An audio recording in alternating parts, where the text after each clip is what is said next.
એવું પોતાને કોઈ વિશેષ માનવા નહીં કે હું કારણ કે પ્રકૃતિ રીતે તો ભેદ છે એ તો ખોટા છે, અને વાસ્તવિક સ્વરૂપથી તો કોઈ ઊંચું નથી, કોઈ વિશેષ નથી, અવિશેષ નથી, નીચા ઊંચાનો કોઈ ભેદ ત્યાં છે જ નહીં સ્વરૂપમાં. તો બાહ્ય ભેદ છે તો અમે ખોટા છે સમજાઈ લઈએ તો કોને ઊંચું માનવું, કોને નીચો માનવું?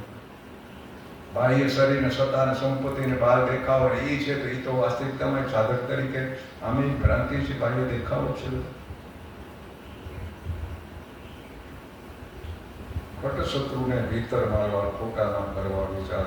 ખટશત્રુ એટલે સટશત્રુ આપણે સડ રીપું કે શબ્દ. કામ, ક્રોધ, લોભ, મોહ, મદ, મત્સર એ આંતરિક દુશ્મન છે. આપણે ગીતાજીમાં જોઈ ગયા કે કામ, ક્રોધ ને લોભ ને ત્રણને નરકના દ્વાર કીધા. ત્રિવિધમ નરકસ્ય ઇદમ દ્વારમ નાશનમ આત્મના. એટલે કે આત્માનો નાશ કરે એટલે આત્માને અધોગતિમાં નાખે. મનુષ્યથી પછી પશુ એમાં જતો રહીએ એ જ નાશ. નાશ તો આત્માનો ન થાય, પણ એ રીતે અધમ ઓલામાં જતું રહેવું એ જ નાશ. તો આત્માને એ આ ત્રણ એવા છે કે એ બાજુ લઈ જાય. કામ, ક્રોધ, લોભ. કામ, ક્રોધ તથા લોભ. તસ્માદ એતત્ ત્રયમ ત્યજેત. એટલે કે આ ત્રણનો ત્યાગ કરો. તો એવી રીતે આ તો ત્રણ નહીં કીધી, આ તો છ છે. હજી તો મોહ, મદ, મત્સર એ પણ મૂળ કામમાંથી ઊભો થાય. આ બધું કામના, ઈચ્છાઓ, સંસાર જગત હાચું છે એ મળી જાય તો સુખી થઈ જાવ, એ જે ભ્રમ છે એમાંથી બધું ઊભું થાય. કામ, ઈચ્છા પૂરી ના થાય, ગુસ્સો આવે પૂરી થાય તો લોભ જાગે વધારે વધારે મળવાની. એમાં મોહ, મદ, મત્સર. મોહ એટલે આ દેહ હું છું ને આવું બધું દેહાભિમાન એ બધું મોહ છે. આ જગત સાચું છે, હું શરીરથી આ બધું છે સાચું છે, આ મોહ છે. મદ એટલે અભિમાન એક જાતનું. કઈ વસ્તુ આપણું હોય ને એનો મદ હોય. આપણે કે એને બહુ સંપત્તિનો સત્તાનો મદ છે. ઘમંડ એક રીતે કહે કે દર્પ અથવા તો ઘમંડ. મત્સર એટલે ઈર્ષા, કોઈનું સારું નથી જોઈએ એ ઈર્ષા ભાવ, જેલસી. તો એવું આપણામાં ન હોવું જોઈએ. ધીરે ધીરે જો કે જ્ઞાન થતાં આ બધું છૂટી જાય સહજ. પણ એક સાધક અવસ્થામાં આપણે આ બધી સાવધાની રાખવી કે આપણામાં આવા નથી ને જોતો રહેવાનું. એટલે પગલે ચકાસતો રહે. પણ વારે વારે કંઈક થાય તો આપણામાં કેટલોક કામના ક્યાં સામે આવ્યા ભેગું થઈ જાય. ક્રોધ ઘડીકમાં કોઈ બોલી જાય કે જરા માન થોડોક ઓછા વગર થાય તો ગુસ્સો આવી જાય. પ્રતિકૂળતા આવે તો ગુસ્સો આવે જાય. આપણું ધૈર્ય ન થાય તો ગુસ્સો આવી જાય. આપણું મગમ ન થાય તો ગુસ્સો આવે. તો એ બધું આપણે થોડુંક પોતાનું સ્વનિરીક્ષણ કરતા હોય તો આપણે ખબર પડે કે હજી આમાં ઊભું થાય અંદર આવું બધું હજી છે. તો આ સાવધાની રાખીએ તો ધીરે ધીરે એમાંથી મુક્ત થાય. મેં કરી શરીર ઉપર બધા અંદર બેઠા છાના હમતાય બેઠા તો ખબર નથી. આપણે તો બહાર જોયા કરીએ મારા આ નડે, ઓલા દુશ્મન, ઓલા દુશ્મન. બહારના ખાસ ન નડતા, મોટું અંદરના આપણે મોટું નુકસાન કરે. ખોટા વિચાર એટલે હું ખોટું વિચારી કે હું શરીર છું ને આછું છે, હું પણ દેહ ને ન, એ ખોટા વિચાર. સાચો વિચારી કે હું બ્રહ્મ છું, આત્મા છું, શુદ્ધ બુદ્ધ નિત્ય મુક્ત એવો હું સચ્ચિદાનંદ રૂપ છું, અજર અમર વિનાશી. એ સાચો વિચાર. એટલે કે કરવા જેવું એ, કારણ કે આખરે આપણે જેવું વિચારીએ એવો આપણી ઉપર અસર થાય. આપણો વિચાર જેવો હોય ને એવો આપણે થવા માંડીએ, એવો આપણે માનવા માંડીએ, એવું થવા માંડીએ. સાધુ સંતમાં સત્સંગ કરવું આખે પૂર ભજન આધાર. એટલે સાધુ એટલે સંતોને સાધુ કીધા એમ સારા માણસોને સાધુ. સંસ્કૃતમાં સાધુ એટલે સારા માણસ.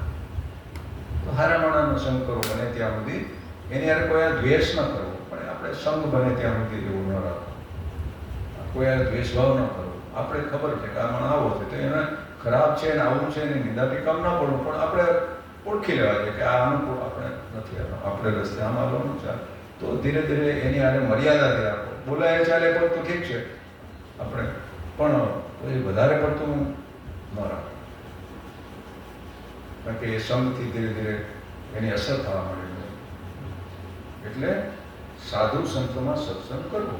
સાધુ સંતમાં આવા હારામાં બેસીએ અને ચર્ચાએ કંઈ જ્ઞાનની ચર્ચા કરીએ. આપણે જે રસ્તે જવું જે આપણું લક્ષ્ય તો વાતો એ નહીં કરીએ. પછી વ્યવહારિક વાતોને આવું તો બહુ આપણે એમાં સમય ન બગાડવો જોઈએ. કારણ કે એ વાતો નહીં, પાછા આપણે સંસ્કાર પડીએ, વળી પછી આદત પડીએ, વળી આપણે એમાં અટવાઈ જાય. તો આખે પોર ભજન આધાર. આખે પોર એટલે આમ તો 24 કલાક ભજન આધાર. એટલે ભજન એટલે સ્મરણ. એવું નથી કે કાવ્ય જ ભજન છે. મળે કે ભજન ભાઈ સંતવાણી ભજન. એટલે ભજન શબ્દ ભજવું એટલે સ્મરણ. ઈશ્વરનું સ્મરણ હોય કે પોતાનું સ્મરણ હોય. સ્વનું સ્મરણ એ જ્ઞાન માર્ગ છે, ધ્યાન છે. ભક્તિ નહીં કે ઈશ્વરનું સ્મરણ કરો. તો સતત સ્મરણ એ વિસ્મરણ ન થવું એ જ ભજન છે. હા, પછી આપણે ભક્તિના જેમ નવધા ભક્તિ કીધી તો એમાં આ બધું આવે 9 પ્રકાર. એ કોઈને કોઈ રીતે આપણું અનુસંધાન જળવાઈ જાય. શ્રવણ, કીર્તન, સ્મરણ. શ્રવણ એટલે ભગવાનના ગુણગાન શાસ્ત્ર સાંભળીએ બધું શ્રવણ કહેવાય. કીર્તન એટલે આપણે ભગવાનના ગુણગાન ગાવીએ, સત્સંગ કરીએ, ગાવું, નાચવું, એ બધું એમાં આવી જાય છે કીર્તનમાં. સ્મરણ એટલે યાદ કરતો રહેવું.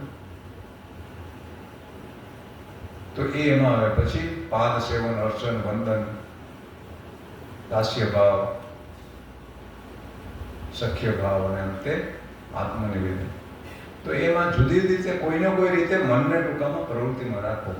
ક્યારેક શ્રવણ કરો, વળી પાછું કીર્તન કરો, બોલો, સ્મરણ કરીએ, વળી પૂજા. મનને કાંઈ કે મનને એકને એકથી કંટાળે, વળી એમાંથી કંટાળે આમાં લગાવો તો એને આઘા પાછો ન થવા. આમાં કંટાળી વળી વાંચવામાં લગાડી એમાં જ કંટાળો. ભજન કરવા માંડો, કંઈ કીર્તન કરવા માંડો, કંઈ સાંભળવા માંડો. એટલે જે પાછો એ બાજુ વળી જાય ત્યારે એમાં આમાં ક્યાંય ને ક્યાંય એને લગાડી દેવાનું. જે આપણો પછી આપણી અનુકૂળતા ભજનને સ્વાધ્યાય આપણે કરતા હોય અને અનુકૂળ આવતું હોય પણ એમાં લગાડ્યા કરવાનું. આઠે પોર તો આપણે અનુકૂળ જાય ત્યારે. પણ હા, પછી ધ્યાન કરતાં કરતાં સૂઈ જાય ને તો અંદર સૂઈ ગયા હોય છતાં એની અસર નિંદ્રા દરમિયાન થતી રહેતી હોય. બાકી તો હાવ કોઈ સાધુ સંતોએ નિંદ્રાનો આરામ શરીરને કરવો જોઈએ. બધા કહે ને સાધુ રાતે ભજન કરે, આખી રાત યાદ કરે, એવું નથી. જ્ઞાન શ્વાસ સર્વભૂતેષુ. એટલે કે જે માણસને માટે રાત છે એ તસ્યામ જાગૃતિ સંયમે. જે સંયમે એટલે પોતાના સ્વરૂપમાં સ્થિત કરી દીધા એ એટલે નિશા રાત્રિ અહીંયા અજ્ઞાનની કીધી. અજ્ઞાનનું બી રાતમાં જે પ્રાણી જીવ બધાય માયા મોહમાં ફસાયેલા હતા ત્યારે એ અવસ્થામાં સંયમી જે પોતાનું સંયમ સ્વરૂપ સ્થિત કરી બેઠો એને માટે એ દિવસ છે. એટલે કે એને માટે એ રાત્રિ નથી. તો દિવસ રાત અને ગીતામાં આવે તો ઘણા કહેતા ભાઈ સાધુ બધા રાતે ભજન કરતા હોય. એવું ન હોય આરામ કરીને કરો ના. ભજન તો એ તો હાલતું જ એનો તો રાતે કરતા હોય, વહેલા ઉઠીને કરે આવે. પણ શરીરની એક જરૂરિયાત છે, દેહ છે એના તો અંદરથી જાગી ગયા પછી આ હું ને આ બધું છે ને 3 અવસ્થાથી પર સાક્ષી છે આત્મા. એ 3 અવસ્થા જ મનની છે, માયાની છે. તો જાગ્રત, સ્વપ્ન, સુષુપ્તિ એ ત્રણેયને જાણવાવાળો તો સાક્ષી ભાવ આવી ગયા પછી આ કંઈ 3 અવસ્થા નડતી નથી. બહુ પછી એને નિયમ નથી. જાગી ગયા ને કોઈ નિયમ એને એટલા વાગે ઉઠવું જોઈએ, સવારે બ્રહ્મ મુહૂર્ત, આ મુહૂર્ત, એટલા વાગે કરવું, એટલા વાગે ન કરવું. એવું પછી બહુ એને કોઈ નિયમો કોઈ લાગુ પડતા નથી. કારણ કે એને સહજ સ્થિતિ બની ગઈ. તો ભજન જ છે.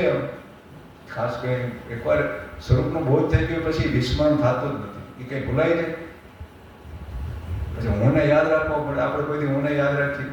કોઈ પૂછે તો કહીએ કે મારું કોઈ પૂછે કે તમે કોણ છો તો કે હું ભૂલી ગયો, મારું ચીઠી જોયું, ડાયરી લખ્યો હું કોણ છું. એ કોઈથી યાદ રાખો કે હું કોણ છું એ ખબર જ છે. ભૂલ કહેતા બધાએ હમણાં હોતા હોય ને કદાચ રાત પડી ગઈ બધા હોઈ ગયા. જેનું નામ લે બધું ઉઠે, બીજો કોઈ નહીં ઉઠે. કારણ કે આપણે એવું માની લીધું હું ફલાણો ભાઈ, ઢીકડો ભાઈ, સંસ્કાર એટલા દ્રઢ થઈ ગયા હું કે એ શબ્દ એને જગાડી ગયો. એમ જ્યારે સ્વરૂપનું બોધ થઈ જાય પછી જ્ઞાન હોય ત્યાં અજ્ઞાન આવતું જ નથી. પછી એને યાદ ન રાખવું પડે. એને ખબર જ છે હું છું તો વારે વારે કંઈ કરવાનું સ્મરણ સહજ એને સ્વરૂપનો બોધ થઈ ગયો હોય એ જ છે. એટલે જ્ઞાન હોય ને અજ્ઞાન ના હોય એમ શાસ્ત્રનો સિદ્ધાંત છે. આપણે વ્યવહારિક ઓલામાં તમને એનું જ્ઞાન હોય તો સાહેબ ના ડ્રાઇવિંગ આવડતું ભલે થોડો સમય નથી કરતા પણ એમ ન કહેવાય કે હમણાં 2-5 વર્ષથી ન ડ્રાઇવિંગ કોઈ નહીં આવે. એ અલગ નથી. આપણે તરતા શીખી ગયા એ જ્ઞાન છે. ન તરવું અજ્ઞાન છે. તરતા આવડતું હોય કે 2-5 વર્ષ થાય એટલે કે હવે ભૂલાઈ ગયો એ પાણી જોવે તો ઠેકડો જ મારે છે. એને ખબર છે કે તરવું શું છે એને ખબર છે. તો એ જ્ઞાન છે એ એટલે જ્ઞાનને પ્રકાશ જેવું. પ્રકાશ હોય ને અંધકાર કોઈ દી આવે જ નહીં. કારણ કે અંધકારને કોઈ સત્તા નથી. પ્રકાશનો અભાવ એ અંધારું છે. તો એવી રીતે અંધારું ન આવે, જ્ઞાન પછી ના આવે. તો આ રીતે ભજન કરવું, સ્મરણ કરવું, ભજન એનું પછી સહજ થતું હોય એ જ તો શરણાગતિ છે. અંતિમ ભજન કરવાનો હવે મુકાઈ ગયું, હવે થાય છે. સહજ સ્થિતિ છે એ ભજન છે. સહજ યોગ, સહજ સાધના, સહજાવસ્થા, સહજ સમાધિ. એ સહજ જ છે, એ કોઈ કરવાથી પ્રયત્નથી ઉપલબ્ધ થાય એવું નથી. એ તો આપણું સ્વરૂપ છે. હવે સમજાઈ ગયું કે એ તો હું આ છે, હું તો આ પહેલાં હું હતો ને આ હતો, આ વચમાં ભ્રાંતિ આવી ગઈ હતી તો ફરક દેખાતો હતો. જીવ ભાવમાં ન જીવવું એક આત્મ નિર્ધારા. જીવ ભાવ એટલે વારે વારે હું શરીર એવો ભાવ ના હોવો. સાધક તરીકે આ બધા બાકીનું બધું સાધક તરીકે આપણે સાવધાન રહેવા માટે છે. જીવ ભાવ એટલે હું શરીર છું એ જીવ ભાવ, હું આત્મા છું એ સતત સ્મરણ રાખવું. સાધક તરીકે ભલે હાલીએ ચાલીએ કામ કરીએ પણ અંદરથી વ્યવહારમાં બોલીએ કે હું ફલાણો ભાઈ ઢીકડો ભાઈ, તો બધું વ્યવહારમાં જરૂરી છે. પણ અંદર સતત યાદ એવું છે કે હું આ દેહ નથી. દેહ તો હાલે ચાલે ને હું જાણનારો હું અલગ છું. વિચારો આવે જાય એને હું જાણું એનાથી અલગ છું. સંકલ્પ વિકલ્પ ઉઠે બધા મન ઇન્દ્રિયો આ બધાને હું જાણી રહ્યો, એટલે બધાયથી હું અલગ છું જાણવાવાળો. અને આની આરે મારે સંબંધ નથી. આવું એક સ્મરણ રાખવું. આ ભજન છે. જાગૃતિપૂર્વક જીવવું એટલે હોશપૂર્વક આવી રીતે જવું. વ્યવહારમાં રહેતા રહેતા આ અંદર અંદર એક આવું યાદી તો રહીએ કે હું આ નથી, હું આ નથી. એમ આવી રીતે આપણે આત્મનિર્ધારા કરતા રહીએ. ગુરુ વચને જીવન ગાળો સદા બ્રહ્મ વિચાર. ગુરુ વચન આખરે તો આ નાદ અનુસંધાન છે ને, એને નામ સતનામ ને વચન ને આ બધું કીધું એને માટે છે. વચન કોઈ બીજી વસ્તુ નથી કરી. એને વચન એ ઘણા કહે, કોઈ એને અનાદ નાદ કહે, કોઈ એને સતનામ કહે, કોઈ નિજનામ કહે, કોઈ જીનામ કહે, અમેન ઓમેન, એમ શબ્દો ઘણા ઘણા છે એના માટે. પણ એ જ વચન છે. ગુરુનું વચન એટલે એ જે આ ઓમકાર પ્રણવ જે આપણું સ્વરૂપ છે, સ્વભાવ છે, નામ. તો એ પછી ગુરુ વચનમાં રહ્યો એટલે એ પછી નાદનું સ્મરણ સતત રહેતું જોઈએ. સુરત શબ્દ યોગ કે કોઈ શબ્દ કહે, અને પંજાબી શબ્દ કહે, તો જુદી તે ભાષામાં અંગ્રેજી બાઇબલનો વર્ડ કીધો એને, વર્ડ શબ્દ. તો એ રીતે જીવન પછી જીવવું એમ કે. અને સદા બ્રહ્મ વિચાર, અહમ બ્રહ્માસ્મિ સોહમ, હું આત્મા છું. એ સતત સ્મરણ પછી રહેતી. એને જ અજપા જાપ, હકીકતનો જાપ કરવાનો નથી. હું આત્મા છું એવું સતત એક સ્મરણ રહીએ ને એ જ સોહમ. સોહમ અખંડ જાપ અજપા. જપવાનો વેગ ગયો હોય, અથવા તો નાદનું અનુસંધાન એને અજપા જાપ કહેવાય. જપવાનું પછી ન રહ્યો, કોઈ પ્રયાસ નથી કરવાનું, ન રહ્યો, ખાલી અનુસંધાન એમાં રહીએ. પ્રયાસ કોઈ રહ્યો નહીં, કરવાનું કંઈ રહ્યું નહીં, તો એ અજપા છે. જ્યાં સુધી પ્રયાસ કરીએ, બોલીએ કંઈક મનમાં ન સ્મરણ, બધું જપ થઈ કરીએ આપણે ત્યાં આપણો પ્રયાસ છે. પછી અંદર જ્યારે નામનું સ્મૃતિ થઈ ગઈ, એ જે અંદરનું નામ કયો કે અનહદ નાદ કયો કે આપણો પ્રણવ આ તે એનું અનુસંધાન થયા પછી જપ કરવાનો બધો પ્રયાસ છૂટી જાય. એને શરણાગતિ કરી, વાસ્તવપૂર્ણતાનો પ્રયાસ છૂટી ગયો. અને પ્રયાસ છૂટીએ ને ત્યારે જ આનું અનુસંધાન થાય. આપણે એનું મથામણ કરતા રહીએ ત્યાં સુધી દેહ ભાવને કરતા પણ ચાલુ રહીએ પાછું. નિર્વાણ પંથ કોઈ નુરીજન સેવે જેને સત્ય વધુ ઉતાર્યું. એટલે કે જેને સત્ય શું છે અસત્ય શું છે, જેને કંઈક આવો વિવેક જાગ્યો, સમજણ આવી, એ જ વિચારે ને, એ જ આ રસ્તે ચાલે. એનું સેવન એટલે કે એ રસ્તે ચાલે, સાધના કરે, ભજન કરે, એ સેવન છે. તો જેને આવું સત્ય વસ્તુનો વિચાર આવ્યો કે શુભેચ્છા વિચારણા તનુમાનસા સત્વાપતિ આ બધી ભૂમિકા છે. પદાર્થ ભાવીને તોડિયકા, તો એ જ્ઞાનની ભૂમિકા છે. પહેલાં તો શુભ વિચાર આવે ને, એ ક્યારે શુભ વિચાર આવે સમજાય ત્યારે કે શુભ શું છે અશુભ શું છે. વિવેક એક જાગે તો શુભનો વિચાર આવે કે આ કરવા જેવું આ છે, તો એના ઉપર એ વિચારણા કરીએ કે હું કરું હું નહીં, મંથન ચાલે. પછી ધીરે ધીરે વિચાર આવીએ તો ગુરુ પાય છે, કોઈ સંતો પાય છે, એના બોધ પ્રમાણે પછી ભજન કરીએ તો તનુ માનસા એટલે આપણા સંસ્કારો આ બધું ધીરે ધીરે જીર્ણ થવા માંડે. એ તનુ માનસા પછી સત્વાપતિ એટલે સતીએ પોતાના સ્વરૂપનું અનુસંધાન થવું. પછી તો પદાર્થ અભાવીની ને એ બધા વસ્તુ છે. ને પછી પદાર્થ આવના નથી, શૂન્યતા, વિજ્ઞાનમ દ્રશ્ય શૂન્યતા. પદાર્થ છે જ નહીં, સ્વરૂપ સિવાય કંઈ એવું અંદર એક અનુભૂતિ છે, એ જ પદાર્થ અભાવીને અમે ભલે દેખાતો હવે એને અંદરનો અનુભવ એ છે. આ દેહમાં જાણે દેહ કંઈ છે, આમ દેખીએ તો આપણે દેહ છે, પણ અંદર એવું ન થતું કે હું દેહ છે. આવી મર્યાદા વહી ગઈ એટલે હવે તમે આકાશ જોવું જાણે બધા બધું આમ ગળી ગયું એવું, ને તમે અનંત જાણે હોય એવો આકાર લાગે, શૂન્ય જેવું લાગ્યા કરે. કોઈ અંદર આકાર વિચારો રૂપે દ્રશ્યો ઊભા ન થતા, એટલે નિર્વિચાર એક સ્થિતિ શૂન્ય જેવી. એવો એક અંદર સ્થિતિ આપણે અનુભવ જળવાય તો એ બસ ભજન પ્રકાશ ગુરુ સત્ય મેલા છૂટ ગયા સંસાર. સતગુરુજીનું દાદા ગુરુ નામે સત્ય મિત્રાનંદ સત્ય થતું કે ગુરુ મળી ગયા, સદગુરુ મળી ગયા તો આ બધું અજ્ઞાન છૂટું, ભ્રાંતિ છૂટી.